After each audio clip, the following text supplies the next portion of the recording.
200 বছরের ইতিহাসে নারায়ণগঞ্জ শহরের শীতলক্ষ্যা নদীর পারে নারায়ণগঞ্জ ফটোগ্রাফি ক্লাবের এই যে ব্যতিক্রমী আয়োজন, আলোকচিত্র প্রদর্শনী নদী নিয়ে, তার শুভ উদ্বোধন ঘোষণা করছি। এর মধ্যে দিয়ে নদী বাঁচবে, আমরা বাঁচবো।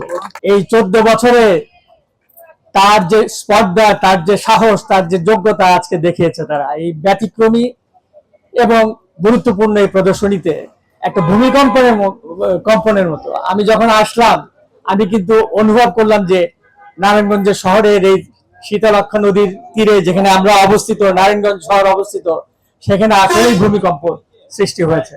সেজন্য আপনাদের সকলকে, উপস্থিত সবাই যারা আছেন, যারা দেখতে এসছেন, আপনারা সবাই কিন্তু এই নারায়ণগঞ্জের সন্তান, সৃষ্টিশীল মানুষ।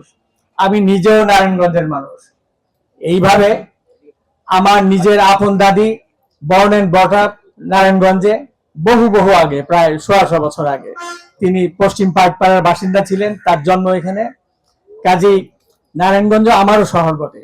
এই নারায়ণগঞ্জই পারে এমন একটা প্রদর্শনী করতে, যখন সারা বাংলাদেশে নদী শুকিয়ে যাচ্ছে, মরে যাচ্ছে, এবং প্রকৃতি একই সঙ্গে নদীর সাথে সম্পর্ক। শুধু তাই না, মানুষের মধ্যে যে জন আকাঙ্ক্ষা, তার মধ্যে যে ধস নেমেছে, এবং বাংলাদেশের শিল্প, সাহিত্য, সংস্কৃতি, দৃশ্য শিল্প সবকিছু যে একটা অত্যন্ত মুমূর্ষ পরিস্থিতির মধ্যে পড়েছে, সেটা আপনারা সবাই জানেন। এবং আমার মনে হয় আজকের এনপিসির এই প্রদর্শনী একটি প্রতিবাদ। এই দায়িত্বে এসে আমি মনে হয় দিন রাত বিভিন্ন বিষয় নিয়ে পর্যালোচনা করছি, এবং কি করা উচিত, কি করা দরকার, সেটা আমরা নোট করছি, এবং সেই অনুযায়ী এক এক করে পদক্ষেপ নিচ্ছি। আপনি যে বিষয়টা এখানে উল্লেখ করেছেন, এটা আসলে একটা খুবই গুরুত্বপূর্ণ বিষয়। আমরা এই নদীর পার সম্পর্কে, নদীর পাড়ের যে সৌন্দর্য, এটাই আমি বলেছি যে আমাদের সরকার শীতলক্ষ্যা, বুড়িগঙ্গা এবং তুরাগ নদীর যে কর্মসূচিগুলি নিচ্ছে, সেটা যদি চালু হয়, আপনি যে কথাগুলি বলেছেন, সেটা কিন্তু সমস্যার সমাধান হবে। এবং আজকে যে বিষয়টা আপনি উল্লেখ করলেন, সার রেখে এখানে পরিবেশ দূষণ করছে, বা মানুষের হাঁটা চলা বা যোগাযোগের ক্ষেত্রে একটা অন্তরায় সৃষ্টি করছে, আমার সিটি কর্পোরেশন পক্ষ থেকে এটা ব্যাপারে আপনারা অচিরে পদক্ষেপ দেখতে পাবেন। আসলে এই অনুষ্ঠানে না আসলে বাংলাদেশের যে বর্তমান প্রকৃত চিত্র, সেটা কিন্তু আমরা অনেকাংশেই, আমি মনে করি যে বুঝতে পারতাম না।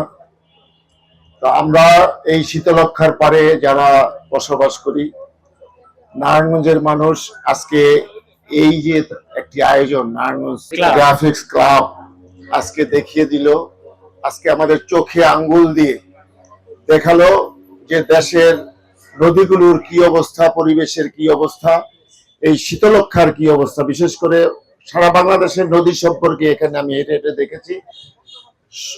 এখানে তাদের আলোকচিত্রের মাধ্যমে সেটা ফুটিয়ে তুলেছে, এবং এই সকল ছবিগুলি আমি মনে করি একটা দুর্লভ ছবি, এবং এগুলির মধ্যে অনেক কিছু, অনেক বক্তব্য, অনেক কথা, অনেক বিষয় লুকিয়ে আছে।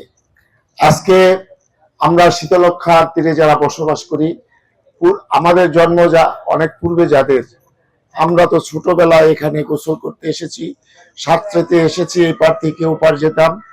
নারায়ণগঞ্জের মানুষ কিন্তু বলতো যে শীতলক্ষ্যার পানি হচ্ছে ডাবের পানি। সেই ডাবের পানি কি আজকে আছে? আজকে আমাদেরকে দেখিয়ে দেওয়া হলো যে এইটা আমাদের সামনে কি কাজ,